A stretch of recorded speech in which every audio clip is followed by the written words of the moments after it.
2.5 pounds of tension. Combustion events exceed 20,000 pounds in spike. Welcome back to another episode of BarryTsGarage. I am back at Total Seal Piston Rings with Keith, and he has agreed to let me ask some more questions, and you guys have a lot of questions you've come up with. And so Keith has been willing to answer some more questions, and Keith, thank you. I'm always glad to do it, Barry. We're here to, we like to be a source of information and try to get get as much of that out there as we can. I have a few questions I have assembled here. Some of them coming from viewers that are curious about engine building and different things. I know in our first program we talked about the gapless ring, and if you have missed that one, you're going to want to go back and see that first interview with Keith about how the gapless ring came to be and how it works.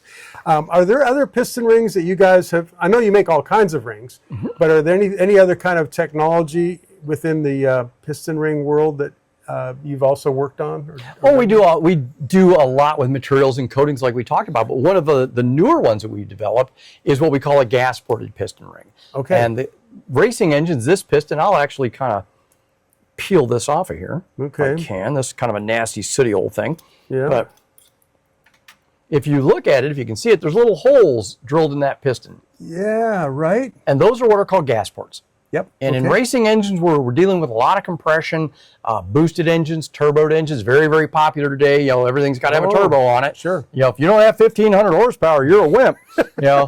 Right. You ever driven a 1,500 horsepower car? It's a lot. It's a lot, right. But we have to aid that ring in sealing. So rings themselves are gas activated. They are what are called a pressure back ring. We've got to get gas pressure behind that ring and load that ring to push it out on the cylinder wall. The ring itself only does so much work with its own static pressure. Yes. You're talking, this ring's probably got, I'd say 2.5 pounds of tension. Okay. Combustion events exceed 20,000 pounds in spike. Wow. So that pressure is trying to go down the wall and collapse or close that ring and push it off the cylinder wall. I've got to get that gas pressure behind the ring and blow that ring out and push it out. So we have to get that gas pressure behind there. Well, ways to do that is I can make more clearance in the room, make that ring groove bigger, but that makes the ring sloppy in the groove. Bigger clearance lets more pressure in. Sure. Well, I don't want that. That can lead to bad ring seal. Right. What I want to do is tighten that clearance up. I want that ring to be very nice and snug in that groove. Yeah. That eliminates that clearance in there. Right. I get better ring seal. Well, now the problem is if I get that clearance nice and tight, I can't get enough gas pressure behind that ring to load it. That excessive clearance got the gas pressure in there. Okay. Now I'm nice and tight. I can't get enough. Well, how do I get that gas pressure back there? I put gas channels in there. I put gas ports. They're the tiniest little holes. Nice little holes. They work great. They're very effective. Problem with them are, and this one it's kind of hard to see. You see an extra black area here. This has got reversion coming around it. You see all this carbon tracking? That's reversion. Gases that are coming back around the gas port on the intake stroke. As the piston comes back down, it's trying to pull all the spent gases, oils, things that are below the rings back around that gas port. Well, that contamination gets in the combustion chamber, kills your horsepower because it's getting oil in there. Right. That creates detonation, and we're contaminating the clean intake charge. We've developed a ring where we actually put those slots in the ring itself instead of in the piston. So they're always in the right location. They're always rotating because rings rotate. So they're self-cleaning. They don't carbon up. They don't carbon stick. And they're uniformly spreading that pressure around the cylinder so we don't get vertical wear lines in the cylinder from the gas ports. So we've actually produced a gas-ported ring. It's got the slots built into the ring. Okay. I don't have to put them in the piston. And if you're buying a kit piston, let's say you're building your turboed LS to go into your 32T, because it needs a turboed LS in there. It's got to have one. Right. You can buy that kit piston off the shelf from your favorite supplier and simply add a gas-ported piston ring to it, and bang.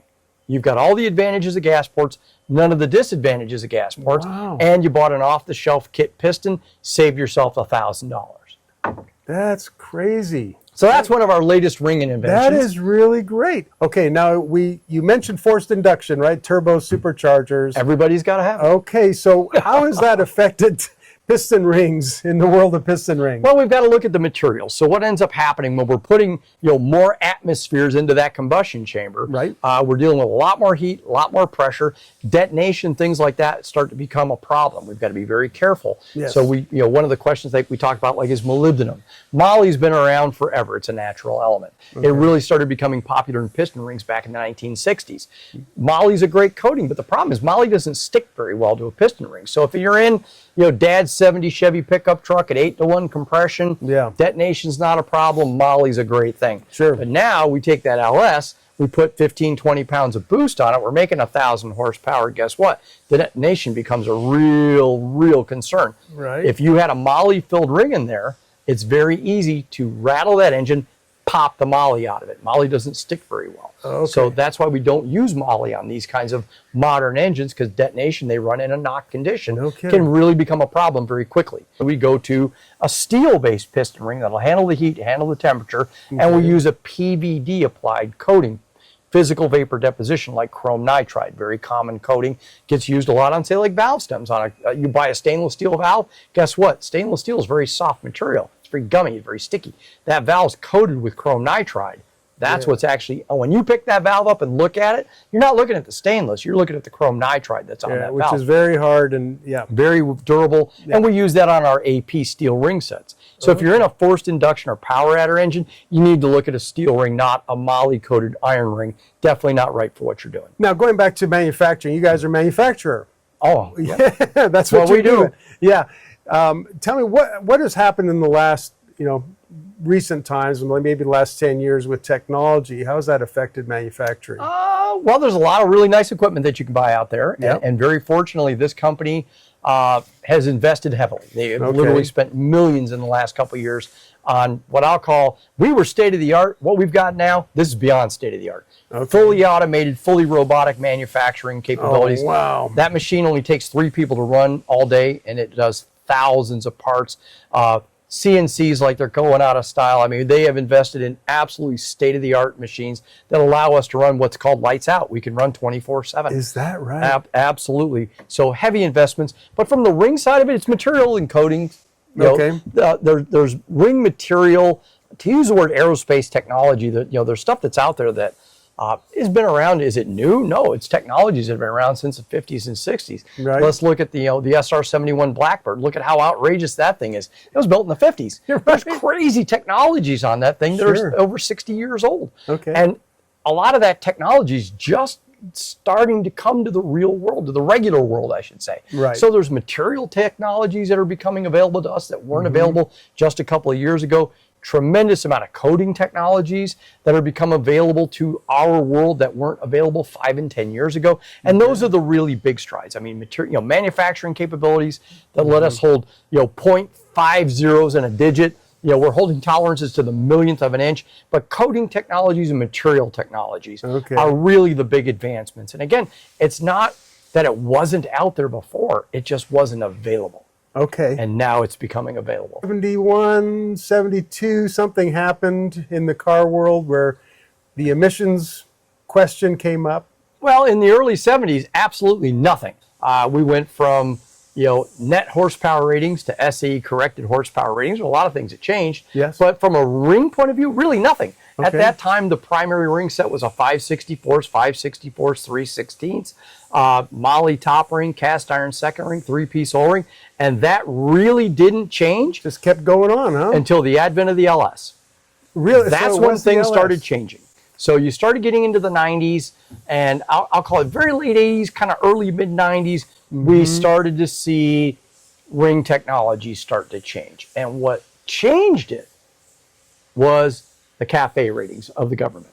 Now all of a sudden we've got tailpipe emission standards, we've got mileage standards. And what did they want? They want less tailpipe, they want more mileage. Well, how do we achieve that from a internal combustion engine point of view? Well, the efficiencies of the computer system, that's really the biggest thing that's changed is the computer technologies that we have today. But from a ring point of view, we need to get down the friction. We got to get the friction out. If I can have less rotating friction in the engine, it burns less fuel, which means less hydrocarbons coming out the tailpipe. And that's what really drove the ring technologies was the 90s emission standard changes and mileage changes. Okay. CAFE rating. That's what really, really changed things. Up to that point in time, it was kind of the status quo. Okay, so before that time, in those old school engines, let's say, how much drag or how much horsepower, whatever, however you want to measure it, was being lost to all that? Oh, huge numbers. So, Okay. a 5/64 ring makes about 7 pounds of drag. Yeah. The oil ring, that 3/16 oil ring, makes about 20 pounds of drag.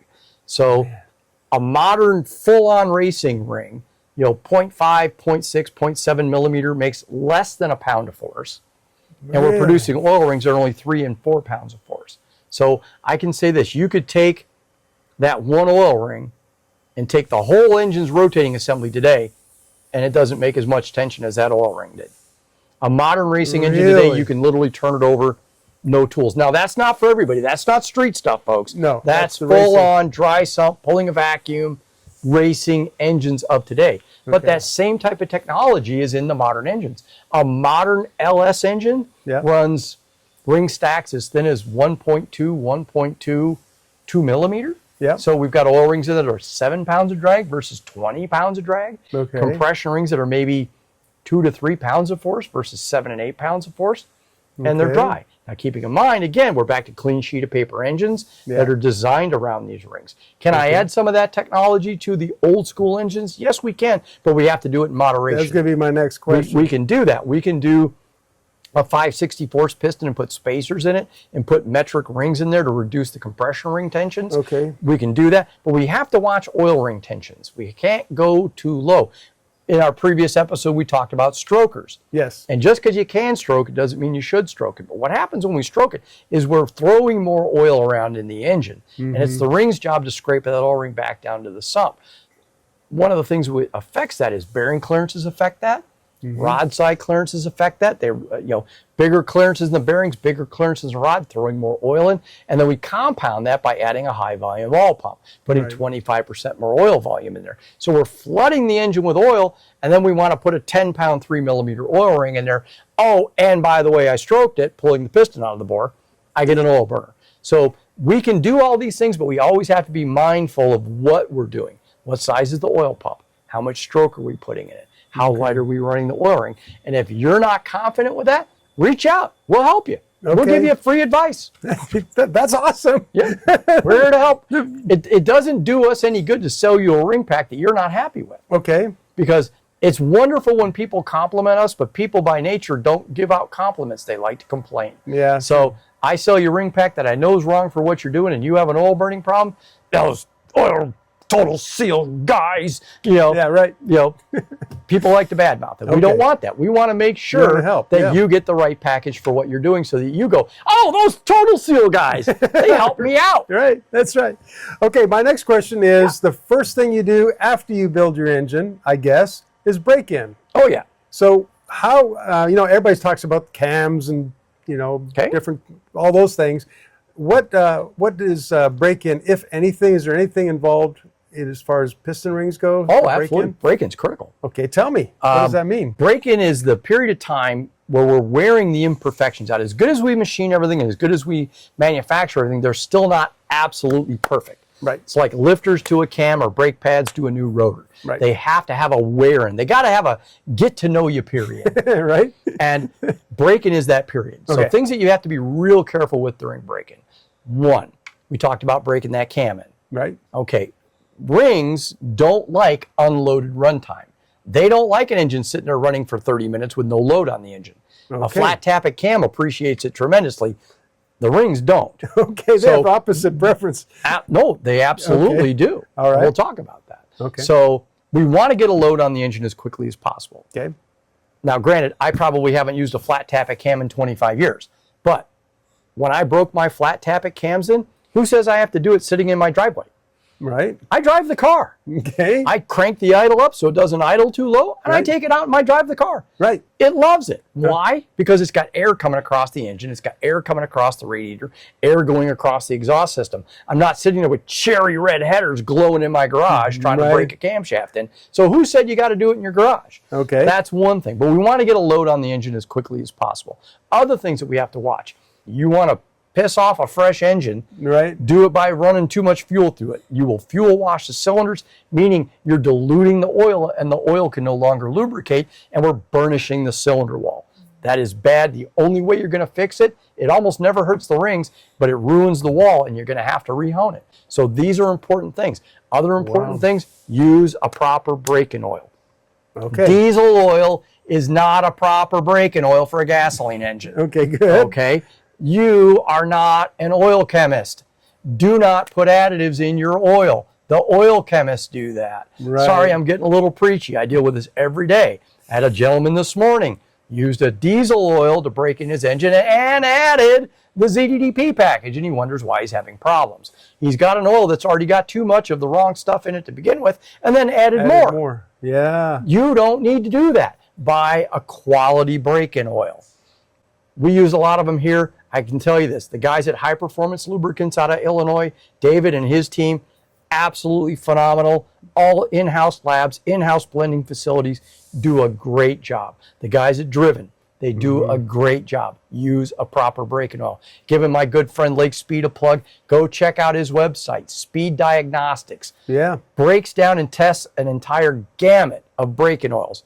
Tells you, he's not going to tell you what's bad, but he's going to show you what's in them and what to be looking for, good or bad, in a braking oil. Yeah. Trust Lake, he knows what he's talking about. Yeah, we do. The other part of that is camshafts and rings want two different kinds of compounds. So when we talk about oil, you're talking about a base stock, whether that be synthetic or whether it be mineral. It can be either one. It's just the base. Okay. What we do then is what we build on top of it. It's like making a cake. What are we putting in the mix? So we start adding chemistry to the base oil. Okay. Well, just about everything in an engine wants an anti-friction compound. It hates friction. Right. Rings want friction. They're the part that wants friction. Flat tappet cams want a certain amount of friction. You want to destroy a flat tappet cam, put a real slippery oil in it. Yeah. You'll wipe it out. Right. It's got to have enough friction to bed the parts in. Rings are the same way. So if we start putting things in there to cut friction, it will prevent the rings from coming in. So proper oil, get the engine out. We want to get a load on it as quickly as we can. If you've got a dyno, warm it up, get the temperature in it, put a load on the engine for about 15, 20 minutes. Move the RPM around like you're breaking in a cam before you start putting power pulls on it. Let it get some break-in time. Okay. What I generally do after 15, 20 minutes, I'll shut it off, go check my valves, check my springs, check my timing, making sure the thing's not leaking, and then I let the beatings commence. If it's a street car, which most people are, get it out and drive it. You know, if you lived here in Phoenix, I tell you, go take it up and down Sunset Point a couple times. Great way to go run an engine in. Got a nice little load going up, I'm engine braking coming back down, hit the bottom, turn around, go do it again. Okay. Great way to do it. We've got all these things around here called mountains. For those that don't, get it out, try to put some load on it. Do not steady state drive it. Don't put it out on the highway on 40, going across, heading towards Florida and set the cruise at 65. You want to ruin an engine, that's how you do it. You know, back in the 60s, the car makers would tell people to do these things and how to break in your engine, but no one talks about that anymore, it seems. A lot of what happened in the day is lost. Yeah. Honing techniques that we've come full circle back around to doing it the way we did it in the 70s. Right. A lot of things have changed and gone back to the way they were. Yeah. And we just say, heed that advice. It's important and it's free. Okay, now when you're breaking in, how long does it take? How long is that break-in period for rings? Depends. It really depends on the type of ring, how the cylinder's honed is the primary one. Yeah. What kind of lubricants in there. If everything's done really, really well, it seats up almost immediately within the first couple hundred miles. But if you've got things that aren't necessarily quite right, it can honestly take thousands of miles. Right, okay. You know, I'll just throw this one out. I had an LS engine, GM engine, was burning oil. Okay. I'll say this, General Motors won't talk to you about an oil burner for 7,000 miles. That's what they consider the break-in period to be. Is that right? So Okay. they will do a thing called an oil consumption study. Well, you're going to bring it in, they're going to change the oil, you're going to drive it for a given period of time, you're going to bring it back in, they're going to drain the oil, measure how much went in versus how much came out, and determine whether you've got an oil consumption problem. Well, all right. I had a 5.3 LS engine that was drinking it pretty good. Okay. And you know, I went in, I talked to them, I already knew the answer, but you know, they're like, no, I can't do it till 7,000 miles. Well, at 2,500 miles, that engine was burning a quart of oil every 1,000 miles. Wow. By 5,000 miles, dry as a bone. No kidding. Completely stopped. So it all depends. As long as your catalytic converter is okay during that time. You'll be all right. Yeah, right. Okay, good. All right. We've heard of someone had asked about glazing on cylinder walls. Yeah. Can you describe what that is, how that happens, how it affects It's a your hard-coated surface. Okay. The additives and everything in oil will create what's called a glass barrier on the wall. So if you've got a glazed up cylinder, when you get it apart, you're going to see it. It's going to be, even though the cylinder's dry, it's going to look wet. It's going to look like you took a can of clear coat and clear coated the bore. And it'll generally, depending on how long it was run that way, it'll get kind of a yellowy tint to it. Okay. You'll actually be able to see it, but it'll look very, very slick and very wet, even though it's not. You just dried it out and it still looks wet. What that is the oil is coked, it's burned onto the wall, and it's created a very hard barrier. And that's a glazed cylinder. What happens during fuel wash is generally what we'll call a burnished cylinder. We've killed the oil film and the parts have gone metal to metal. What you got to remember is rings don't ride on the cylinder wall except on a cold start. They ride on a film of oil that's on the cylinder wall, just like a bearing on a crankshaft. Yeah. If we lose that film of oil, we're going to go into a full contact position. We're going to go metal to metal, and that metal to metal rubbing is going to roll and burnish the metal. That will show up as a very dark cylinder. It will get very dark gray, almost like black chrome, and that's a burnished bore. Now, the problem with glazed cylinders and burnished cylinders, and it's almost the same effect, it'll almost never correct itself. You got to run a hone through it to restore that surface. In both cases, it's generally not a ring. It doesn't usually damage the ring. I have seen it do it, but generally it doesn't. But you hone it, put it back together, and everything's happy at that point in time. Cool. And the rings are probably, they don't probably care. It's just the rest of the system. The cylinders got messed up. Most of the time, not all the time, but most of the time, the rings are just fine. And this is very common, again, like we talked about a moment ago, with excessive fuel during braking. You got a lot of tight tolerances here going on, and you can run rich, or other things can happen to get carbon buildup. How are piston rings designed to kind of minimize the effect of that, or can you tell me what you think? There are ring designs that were designed for carbony engines, I'll call it. There's diesels and some of the two-strokes ran rings that are called Keystone. They're actually like a trapezoid. Oh, really? And then they had a ring called a half Keystone, common in aircraft engines. Okay. Because of the sliding effect of that ring, as it goes through top, dead center, rock over, it's constantly sliding back and forth. It cleans the grooves out. So those are designs that are older designs. They're not as common today. Most rings today are rectangular. They're going to be flat on the top, flat on the bottom, and they're rectangular. We generally don't run into carbon problems today, not like we used to. The fuels today are much, much cleaner fuels than what we had in years gone by. Even the diesel fuels are much, much cleaner. We don't see a lot of carboning problems today. The other thing you have is detergents that are in your oil. The detergents are there to clean that carbon. So that's important. Now, one of the things to remember is, racing oil is for racing. I got it right. You got it. Most racing oils do not have detergent, or very, very little detergent. If you're running a street car, you want to make sure you're using a proper oil that has detergents. That detergent job is to clean all this and to keep it happy. We really don't see a lot of carbon sticking problems with rings today. So it's important that you run a proper detergent oil. Now, I'll back up with that just a little bit. What we do see today is problems with direct injected engines, DI engines. They run into low-speed pre-ignition problems. DI engines burn and run more like a diesel. They're very sooty.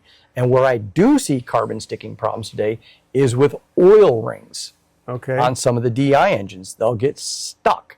They get so much carbon, the oil ring will stick in the piston and effectively not do its job anymore. And you're going to laugh. If you took the engine apart, simply decarboned all the rings and put it back together, it'd be fine.